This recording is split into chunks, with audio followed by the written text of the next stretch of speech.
Moving on with the next foundation piece to help us come up with our techniques of differentiation. This problem we have here asks us to compute the derivatives of two things, y equals x squared and y equals x squared plus 8. Then explain geometrically, and again we're going to do that by looking at the graph, the similarity between our two derivatives that we have up there. And we're going to use that information to help us compute the derivative of y equals x squared minus 2. Again, when we compute these derivatives, we're going to do it by using the definition of the derivative because we haven't learned any of those techniques so far. And so you should be able to answer all three of these questions without any further guidance at this point. So I suggest that you pause the video and see if you can answer part C on your own. And if so, that's going to give us one of our techniques of differentiation.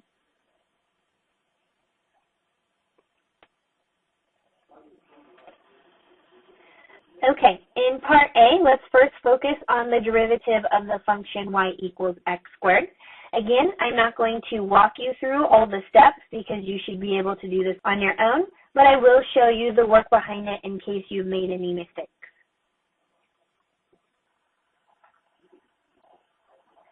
Okay, so I have the work for the first derivative here. Again, our three-step process. The first one was f of x plus h. The second one was our difference quotient. The third step was computing the limit as h goes to 0, and we came up with the derivative of this, of f prime of x, to be 2x.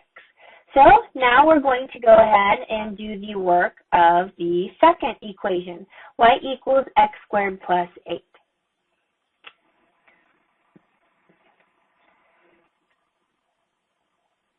Okay, so here's the work for my second equation. Again, the three-step process.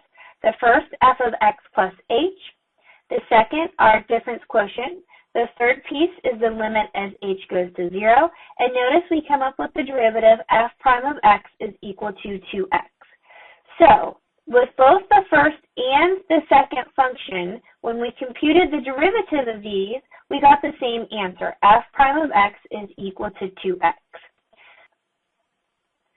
So now we should be able to use that information to answer part B. Explain geometrically, which really means we're going to explain it by using the graph, the similarity between the two derivatives.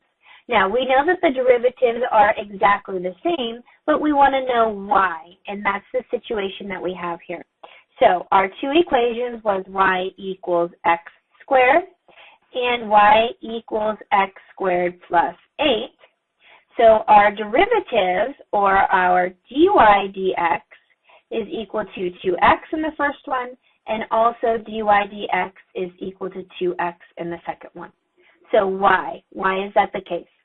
Well, I'm going to look at the graph again. Okay, so I have my graph pulled up here where my y equals x squared, that is the one in blue, and my y equals x squared plus 8, that is my one in green. So we want to know why my derivatives are the exact same. We'll think back to again what the derivative tells us. The derivative tells us the instantaneous velocity, the instantaneous rate of change, or the slope. So let's just pick a generic point. Let's just say that we want to find the slope at 2. So if I look at the slope at 2 of my y equals x squared, and I compare that to the slope of y equals 2 of my y equals x squared plus 8, my slope, or my tangent line, is going to be exactly the same. My rate of change from both of these graphs is exactly the same. So the slope of these graphs at any point is always going to be exactly the same. The only difference between these two graphs is one is shifted up 8 units from the other one.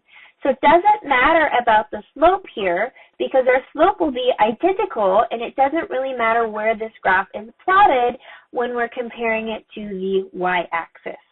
So to explain geometrically using the graph, the similarity, it's because our rate of change, or our slope, is always going to be identical to each other. Now, that should be pretty clear as to the answer to part C then. Without any computation, find the derivative of y equals x squared minus 2. Well, if I looked at that graph, that would just be the same exact parabola, but it would be shifted down 2 units. Well, I have the graph of it here in the pink, y equals x squared minus 2. We can see that it's just the exact same parabola shifted down 2 units. So if I pick any x value, it's going to have the exact same rate of change as my other 2 graphs.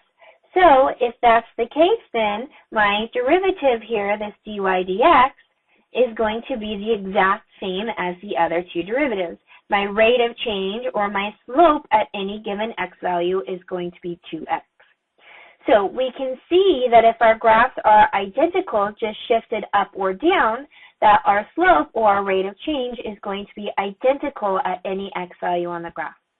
Now, this is one of those foundation pieces that's going to help us when we're coming up with these differentiation techniques. We have a couple more foundation pieces, so that's what we're going to move on into the next video.